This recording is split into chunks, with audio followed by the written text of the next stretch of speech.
चल कर्ण. त्यानं मला एका डेरेदार वटवृक्षाच्या दाट छायेखाली चलण्याचा संकेत केला. रथमार्गावर तसा सोडून तो माझा हात हाती घेत त्या विशाल वृक्षाच्या एका गर्द शाखेखाली आला. एका काळ्या पाषाणावरची दाटलेली धूळ आपल्या उतरियानं झटकत तो यादवांचा तेजस्वी नायक त्यावर बसला. शेजारी जागा असूनही मी त्याच्या चरणाजवळ बसलो. कलिंग देशात महेंद्रावर अशाच एका वटवृक्षाखाली भगवान परशुरामाचं मस्तक मी आपल्या मांडीवर घेतलं होतं. तो दिवस मला आठवला. आज माझा हात श्रीकृष्णाच्या हाती होता. तसाच वटवृक्ष माथ्यावर होता. सूर्यास्ताच्या तिरकस सोनेरी किरणात श्रीकृष्णाचं निळं शरीर तळपत होतं. कंठातील पुष्कराज, माणिक, मौक्तिक, हिरे, वैदुर्य यांचे गुंफ त्याच्या श्वासोच्छ्वासाबरोबर मंदलयीत वर खाली होत होते. मस्तकावरचा सोनेरी मुकुट परावर्तित प्रकाश वलय फेकत होता. मी बसलेल्या हिरवळीवरचा एक चपळ मातकट कीटक त्याच्या कुंकुमय पितांबरावर चढत असलेला मला स्पष्ट दिसू लागला. कर्ण, तुला प्रचंड धक्का देणारं एक सत्य सांगण्यासाठी मी आज तुला सगळ्यांमधून एकट्यालाच नगराबाहेर आणलं आहे. ते मावळतीचं तेज बघ आणि मी काय सांगतो ते नीट ऐक. 2 डोंगरकडात रेंगाळणाऱ्या सूर्यदेवाकडं बोट दाखवत तो हे जिव्हाळ्यानं म्हणाला. त्याचा आवाज मुरलीसारखा मधुर होता. सांग यादवराज, धरतीची उलथापालथ झाली तरी मला आता कोणताही धक्का बसणार नाही. मी त्याच्या धारदार नाकाकडं पाहत म्हणालो. कर्ण, तू सूतपुत्र नाहीस. तू राधा आणि अधिरथ यांचा पुत्र नाहीस. तू माझ्या डोळ्यात खोलवर उडी घेऊन त्यानं माझ्या मनाचं सरोवर पार घुसळून टाकलं. ताडकन उठून मी कितीतरी मोठ्यानं किंचाळलो. काय म्हणतोस? मी सूतपुत्र नाही? राधामातेचा पुत्र नाही? नाही यादवराज, हे असत्य आहे. असत्य आहे. एक वेळ तुझं सुदर्शन चालव, पण हे असं जिभेचं खडक नको चालवूस. मी सांगतो आहे ते सत्य आहे. तू क्षत्रियांचाही क्षत्रिय शोभशील अशा एका दिव्य कुलातील आहेस. तू राजमाता कुंतीदेवीचा प्रथम पुत्र आहेस. पश्चिम क्षितिजावर तुला तुझं कुल सांगण्यात माझी काही चूक तरी होत नाही ना? हे काटेकोरपणं पाहणाऱ्या साक्षात सूर्यदेवाच्या हिरण्यगर्भाचा तेजपुत्र आहेस तू. त्यानं पश्चिम क्षितिजाकडं बोट उंचावलं. माझ्या सर्वांगातल्या रक्ताचे कण कसे त्याच्या शब्दाबरोबर उधळू लागले.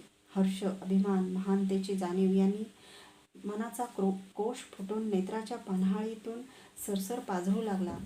मी सूर्यपुत्र आहे, मी सूर्यपुत्र आहे म्हणून आनंदाने ओरडत धुंद होऊन थय नाचावं असं वाटू लागलं.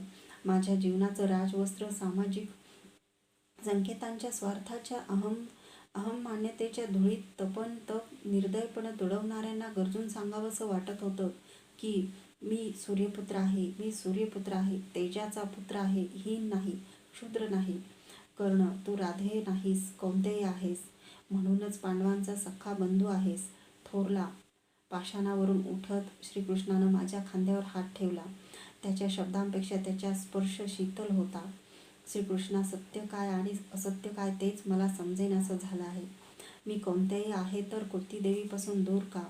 पांडव आहे तर पांडवापासून अलग कसा? सूर्यपुत्र आहे तर अंधाराच्या साम्राज्यात चाचपडत असलेला कसा?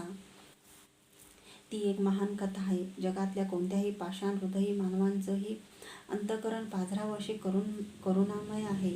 समाजाच्या संकेताच्या, क्रौर्याची, एक मातेच्या मूक क्रुंदनाची. कुंतीदेवीला कौमारी अवस्थेत दुर्वास ऋषीच्या दिव्य मंत्रामुळे तू सूर्यापासून प्राप्त झालास. त्यावेळी ती भोजपूर राज्यात होती. कौमारी अवस्थेत पुत्रप्राप्ती ही समाजाच्या दृष्टिकोनातून राजकन्येला कलंकित करणारी गोष्ट ठरणार होती. तुला घेऊन ती कधी जगली नसती. जगानं तिला जगूच दिलं नसतं आणि ती जगली नसती तर तूही अस्तित्वात राहिला नसतास. म्हणून मनावर हिमालय एवढा पाषाण ठेवून त्या महान स्त्रीनं तुझ्या अश्वनदीत त्याग केला. जन्मलास त्या दिवशीच. अश्वनदीतून चर्मणवती, यमुना आणि गंगा असा पेटिकेतून प्रवास करीत तू एका प्रभाती अधिरथाला गंगेत सापडलास. तेव्हापासून आत्तापर्यंत तू सारथी म्हणूनच वाढलास. स्वतःच्या दिव्य कुलाचा वारसा माहीत नसल्यामुळं दुर्दैवाच्या चक्रात सापडलास. कर्ण कर्ण तू सारथी नाहीस. दुर्योधनाच्या अन्यायी पक्षाला उभा राहू नकोस. जगात कोणालाही नसतील असे 3 पिते आणि 3 माता तुला लाभल्या आहेत. सूर्यदेव, महाराज, पांडू आणि अधिरथ यांचं पितृछत्र तुझ्यावर आहे. कुंती देवी, राधा आणि गंगा यांचं मातृत्व तुझ्यासाठी तळमळत आहे. कर्ण, आजचा एकच दिवस तुझ्या जीवनाला आमूलाग्र वळण देण्याचा आहे. तुझं कुल श्रेष्ठ आहे. तुझा वारसा दिव्य आहे. पांडव तुझे सख्खे बंधू आहेत. तू सर्वात पहिला पांडव आहेस. ज्येष्ठ कौंतेय आहेस. त्याच्या प्रत्येक शब्दाबरोबर भावनेची एक एक प्रचंड लाटच माझ्या मनाच्या किनाऱ्यावर घोंगावत गरजत आदळू लागली. क्षणातच जेव्हा चंपानगरीहून हस्तिनापुरात आलो त्या दिवसापासून माझं जीवन त्याच्या विराट रूपातल्या उजव्या हाती धरलेल्या सुदर्शनासारखं डोळ्यासमोर गरगरू लागलं. घटनांचे असंख्य तीक्ष्ण आरे उरात चलू लागले. साक्षात तेजाचा पुत्र असूनही या दीर्घ जीवनक्रमात अपमान, वंचना, अवहेलना, उपेक्षा याशिवाय मी दुसरं काय अनुभवलं होतं? कुठून मी कुठं आलो होतो? जीवनाचा अर्थ तरी काय? कुणाच्या तरी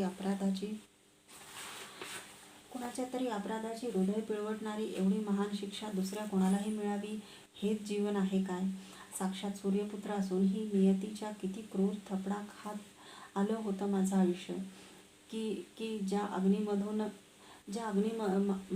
अग्निमध्यातून मी जन्माला आलो त्या अग्नीचा कधीच विसर पडू नये म्हणून नियतीनं ही जीवनाची आग मुक्त असताना माझ्या सुवर्णमस्तकावर ओतली होती. सूतपुत्र छे सूर्यपुत्र, राधेय छे कौंतेय, 101वा कुरु छे पहिला पांडव. माझं मलाच नीट समजेना की मी कोण आहे, कुठून आलो, कुठं जाणार. श्रीकृष्ण सांगत होता म्हणूनच ते मी सत्य मानू शकत होतो. नाहीतर कर्ण, अज्ञानानं तू आजपर्यंत कौरवांसाठी सतत झिजलास, व्यर्थ झिजलास. पांडवांचा द्वेष करीत आलास. सख्या बंधूंचा अज्ञानानं दुस्वास करीत आलास. आता सत्य समजल्यानंतरही तू तसाच राहणार आहेस काय? लक्षात ठेव, विकास आणि वाढ हीच जीवनाची लक्षणं आहेत. आजपर्यंत तू कोंदटलेला राहिलास, कीर्तीनं असामान्य झालास, तरीही मनानं जखडलेलाच राहिलास. मी तुझा मामेबंधू या नात्यानं तुला आज आवाहन करतो आहे. चल परत, आपल्या घरकुलात चल, रक्तात चल, पांडवात, आपल्या बंधूत चल. तो उपप्लाव्याच्या दिशेनं तर्जनी उंचावून बोलत होता. मला ते ऐकताना माझ्या जीवनाचा आम्रवृक्ष क्रूर काळानं काटेफड्यात का लावावा ते समजेना. एकदम मन बधीर झालं. अगदी ऐन निर्वाणीच्या प्रसंगी विश्वासघात करून कुरूंना सोडायचं काय? सारथ्याच्या दलदलीत पडलेलं माझं जीवनकमल आपल्या हातांनी एका रात्रीत राजसिंहासनावर चढविणाऱ्या दुर्योधनाच्या पाठीत खडक खुपसून पांडवांकडं चालतं व्हायचं काय? जिनं माझ्या सुखदुःखांना आपल्या सख्या पुत्रांच्या सुखदुःखापेक्षा श्रेष्ठ मानलं होतं त्या राधामातेला धिक्कारून कुंतीदेवीला मिठी मारायची काय?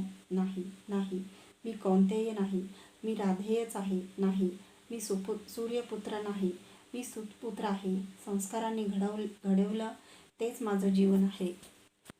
नियतीनं दाखवली तीच माझी दिशा आहे. कर्ण, असा संभ्रमात पडू नकोस.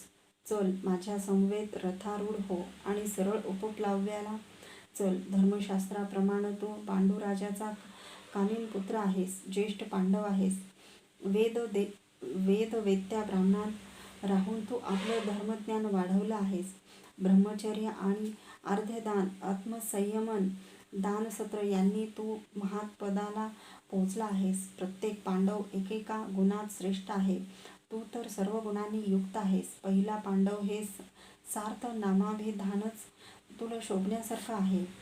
चल कर्ण, अजूनही शाश्वत मार्गाकडे चल. समय गेलेला नाही. माझं म्हणणं मान्य कर. चल, चिरविरह सोसणाऱ्या आपल्या कुंतीमातेकडं चल. बंधुप्रेमासाठी उत्सुक असलेल्या बांधवांकडं चल. या सर्व राज्याचा अभिषेक वडील बंधू म्हणून पांडव तुलाच करतील. हातामध्ये पांढरी शुभ्र चौरी घेऊन युधिष्ठिर ती तुझ्या मस्तकावर विनयानं जीवनभर ढाळीत राहील. तू रथात चढल्यानंतरच परिचारक म्हणून तुझ्या मागूनच तो रथात चढेल. सामर्थ्यशाली भीमसेन तुझ्या मस्तकावर विनयानं छत्र धरील आणि ज्याला तू अज्ञानानं आजपर्यंत शत्रू मानत आलास तो तुझाच बंधू धनुर्धर अर्जुन तुझ्या रथाचं सारथ्य करेल. नकुल, सहदेव, द्रौपदीचे 5 पुत्र, दृष्टद्युम्न सारे तुझ्या निग्रही आणि अनित्य नेतृत्वाचे अनुचर होतील. वज्रासारख्या एकमार्गी वचनाने विनयशील दास होतील. तुझ्या वायुजिताला खरारा करतील. तुझ्या जैत्र रथाचं प्राणपणानं रक्षण करतील. इतकंच नाही तर वृष्णी आणि अंध कुलातील सर्व पराक्रमी योद्ध्यांसह प्रत्यक्ष स्वतः मीही तुझा अनुचर होईल. उद्धव, बलिराम, सत्याकी, उग्रसेन, पांडवराज म्हणून सारे तुझ्यासमोर आदरानं नतमस्तक होतील. प्रद्युम्न, चारुदेष्ण, सुदेष्ण, चित्रगु, भानुसेन हे माझे पुत्र तुझ्या आज्ञांकित राहण्यात स्वतःला धन्य मानतील. वीर अभिमन्यू तुझ्या चरणांना स्पर्श केल्याशिवाय कधीही रथारूढ होणार नाही आणि सुगंधी शरीराची श्यामल आर्या द्रौपदी पती म्हणून तुझ्या तळपायांना चंदन मिश्रित गंधन उठणं चोळील. चल, गेली तप अखंडपण पुत्रवियोगाच्या दारुण यातनांनी होरपळून गेलेल्या तुझ्या जन्मदात्या मातेचं हृदय तुझे 2 अश्रुबिंदू तिच्या वृद्ध चरणावर ओघळताच कृतार्थतेच्या जाणीवेनं शांत होईल. राजा वसुसेन म्हणून तुझ्या कीर्तीच्या डिडिमानं आर्यवर्ताचेच नव्हे तर त्रैलोक्याचेही दिक्कोन दुमदुमून जातील. सम्राटांचा सम्राट म्हणून आर्याच्या येणाऱ्या पिढ्यानपिढ्या तुझं शुभनाम सुप्रभाती मुखातून उच्चारतील. नाहीतर कौरवांच्या अन्यायी पक्षाला साथ देऊन अहमपणं साऱ्या आर्यवर्ताला युद्धाच्या खाईत लोटणारा, खोट्या आदर्शांना उराशी कवटाळीत स्वतः जळून इतरांना दग्ध करणारा, तेजाचा पुत्र असून अंधारात अंत पावलेला अशाच तुझ्या स्मृती कोटी आर्यांची मनं लक्ष वर्ष अनुकंपेने सदैव पोखरत राहतील. चल, माझ्या समवेत रथारूढ हो. माझा हात धरून त्यानं मला रथाच्या दिशेने ओढलं. निग्रहानं धरतीत पाय रोवून मी म्हणालो, नाही मधुसूदन, कुणाच्या स्मृती कशा राहतील यांच्याशी मला काहीच कर्तव्य नाही. केवळ आजही ही स्मृती मात्र मी जीवनभर नाही विसरणार, कधीच नाही विसरणार. केवळ आजची ही स्मृती मात्र मी जीवनभर नाही विसरणार, कधीच नाही विसरणार. मेघश्यामा, माझा हात तुझ्या मृदुलतम हातात आहे. मी सूर्यपुत्र आहे या जाणीवेनं तो थरथरतो आहे. जीवनाच्या धन्यतेचा अन्य कोणताच अर्थ मला मान्य नाही. तूच सांग, मी सूर्याचा पुत्र आणि ज्येष्ठ कोणतेही असताना त्या दिव्य कुलाला शोभेल असा वागू की पदभ्रष्ट होऊ? सूर्याचा किरण कधीतरी वक्र गेला आहे काय? एकदा धरली ती दिशा, ती बाजू, तो पक्ष, त्रैलोक्याचं राज्य, संपत्ती, कीर्ती, प्रेमबंध, कोणताही पाश सूर्यकिरणांना बद्ध करू शकत नाही. तू राज्य दिलंस तर तेही मी दुर्योधनाच्या चरणावर घालील. पांडव माझे अनुचर झाले तर त्यांना सेवक म्हणून राजा दुर्योधनाच्या सभागृहात उभे करील. कर्ण आणि पांडव या जन्मानं निगडीत अशा जीवनरेषा असतील, पण माधवा, दुर्योधन आणि कर्ण या पूर्वजन्मानं निगडीत अशा जीवनरेषा आहेत. सांग, एकाच डहाळीवर उमललेली सर्वच पुष्प गोपालांनी तुझ्या तरी चरणावर कधी अर्पण केली आहेत काय? ज्याच्या निर्भेळ स्नेहावर मी तपनतप अखंडपणे समुद्र वलयांकित राज्यसुखाचा आजवर अमित उपभोग घेतला, त्या दुर्योधनाला विश्वासघाताच्या खोल गर्तेत लोटून स्वार्थापोटी आणि प्रेमापोटी पांडवांचा पक्ष कसा स्वीकारू? सूर्यपुत्राला ते शोभा देणारं आहे काय? ज्या वृषालीने सारथी कन्या असूनही द्रौपदीनं कधी दिली नसती अशी भावगंधित साथ मला जीवनभर दिली आहे, त्या माझ्या पत्नीला केवळ द्रौपदीच्या सुगंधी सौंदर्यासाठी लाथाडू? कोणत्या याला ते कीर्तिपद होईल काय? जिनं माझं मलमूत्र काढताना सुद्धा वसू म्हणून माझ्या मस्तकाचा प्रेमाने पुत्र म्हणून अवघ्राण केलं आहे, त्या राधामातेला केवळ जन्माचं दान देऊन नाळही न तोडता मला अश्वनदीच्या घोंघावणाऱ्या पात्रात सोडणाऱ्या भ्रांतचित्त मातेसाठी, कुंती देवीसाठी दूर लोटू? नाही ऋषिकेशा, ते शक्य नाही.